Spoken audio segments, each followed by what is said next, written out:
You're going to experience things in this moment that you've never experienced before. Mr.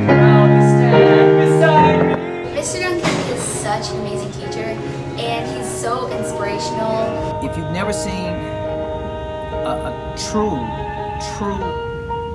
master teacher, you have to see Mr. Dale Duncan. But to have also been honored for my two girls, my own girls, to have been a part of Mr. Duncan's chorus class. From seeing Dale teach, I know that he creates a safe space for his kids. When I first started teaching, I'll never forget my first year because I felt like a total failure. I had replaced this legendary teacher. She was my cooperating teacher. Her name was Miss Yoakley. She was great. I had a great student teaching experience.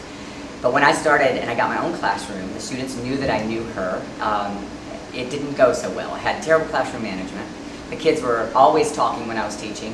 Hardly any kids would sing most of the time because I didn't know how to motivate them to sing. I didn't understand what they didn't know, so I was frustrated with them all the time because they weren't in the right spot in the music. I just couldn't figure out how little they knew about just reading music.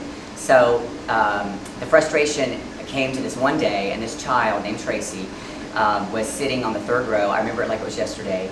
Nobody was singing. I was up there trying to teach. She was trying to pay attention, but she just finally yelled out, "You need to call Miss Yoakley up and ask her how to do this."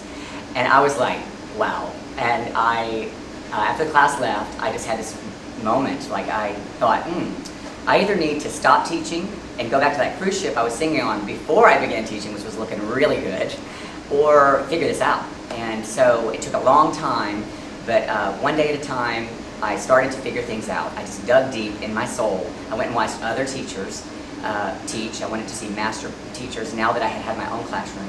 I made that a regular thing. I would just take a sick day and go watch teachers. You can't do that a lot because you're not with your own kids, but every time I would go, I just felt rejuvenated. I did it for many, many years, and then I started to figure things out well enough that some district folks started asking me to give workshops about how I teach sight singing, and so it was helping my peers, and I loved that. And then I wanted to figure out like what to do with it because I wanted to share it with more people.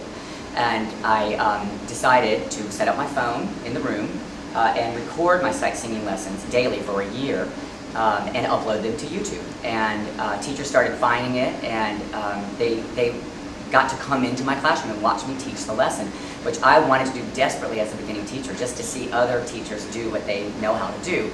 So it's great. They come in, and then I started doing PowerPoints, and I put teaching tips for each lesson in the PowerPoints, and I started blogging about classroom management and things, just sharing every secret that I have learned in my career. And so this has been rewarding for me in so many ways. When I get emails from teachers who say I was about to quit, or I'm a band teacher who has to teach chorus next year and I have no idea what to do, you've given me a set plan that I can follow and I can watch you do it and I can learn. And that is awesome because for me, I remember those dark early years like they were yesterday, coming home very frustrated many, many times. And I wanted from those early years, if I ever figured it out, to share and help other teachers.